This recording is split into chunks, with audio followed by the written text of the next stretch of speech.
புசி ஆனந்த். நேரடியாக மாவட்ட செயலாளர்களுடன் பேசிய விஜய். என்ன நடந்தது?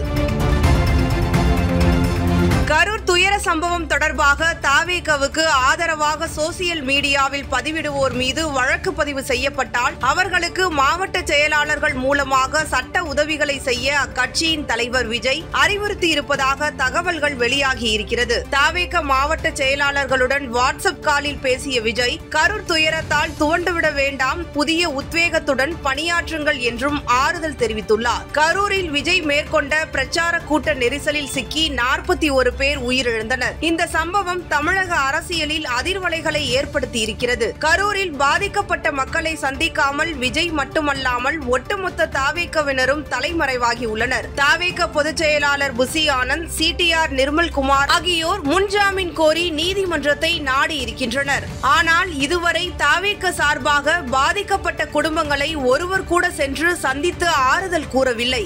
ஒரே ஒரு வீடியோவை மட்டும் வெளியிட்டுவிட்டு விஜய் வீட்டில் இருக்கிறார். இதனால் தாவேக மாவட்ட செயலாளர்கள் சோர்ந்து போய் உள்ளனர். அதேபோல் புசி ஆனந்த் தலைமறைவாக இருப்பதால் அவர்களை உற்சாகப்படுத்த விஜய் முக்கிய முடிவு ஒன்றை எடுத்து செயல்படுத்தி இருக்கிறார். தாவேக மாவட்ட செயலாளர்களுடன் வாட்ஸ்அப் காலில் விஜய் பேசி இருக்கிறார். அந்த உரையாடலின் போது விஜய் கரூர் செல்ல வேண்டும் என்பதில் உறுதியாக இருக்கிறேன் என்று கூறியிருப்பதாக தகவல்கள் வெளியாகி இருக்கிறது. அதற்கான ஏற்பாடுகளை தாவேக நிர்வாகிகள் மேற்கொள்ளவும் அறிவுறுத்தி இருக்கிறார். அது மட்டுமல்லாமல் தாவேகவின் அடுத்த கட்ட செயல்பாடுகளுக்காக 20 பேர் கொண்ட குழு அமைக்கப்பட்டுள்ளது. அதேபோல் மாவட்ட செயலாளர்களிடம் விஜய் பேசுகையில், கரூர் துயரத்தால் துவண்டுவிட வேண்டாம், புதிய உத்வேகத்துடன் பணியாற்றுங்கள் என்றும் ஆறுதல் தெரிவித்துள்ளார். அதேபோல் சோசியல் மீடியாவில் தாவேகவுக்கு ஆதரவாக பதிவிடுவோர் மீது நடவடிக்கை எடுக்கப்பட்டால் அவர்களுக்கு சட்ட உதவிகளை மாவட்ட செயலாளர்கள் மூலமாகவும் வழக்கறிஞர் அணி மூலமாகவும் உதவி செய்ய அறிவுறுத்தியிருக்கிறார். விஜயின் இந்த செயல்பாடு தாவேக மாவட்ட நிர்வாகிகள் மத்தியில் ஓரளவிற்கு எடுபட்டுள்ளது.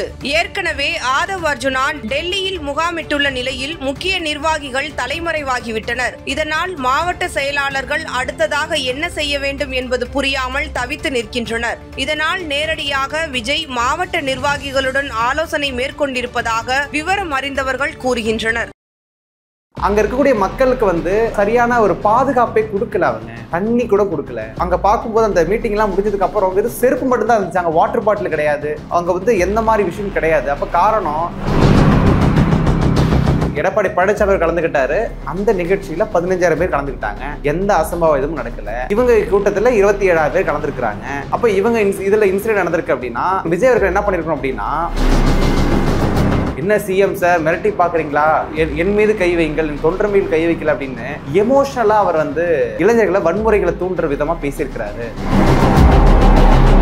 விஜய் அவர்களுக்கு ஆதரவாக அதிமுக பிஜேபின்னு கவசமா செயல்பட்டு வராங்க. அப்போ விஜயை இயக்குவதில் பிஜேபி தான் பின்புலமா இருக்கு.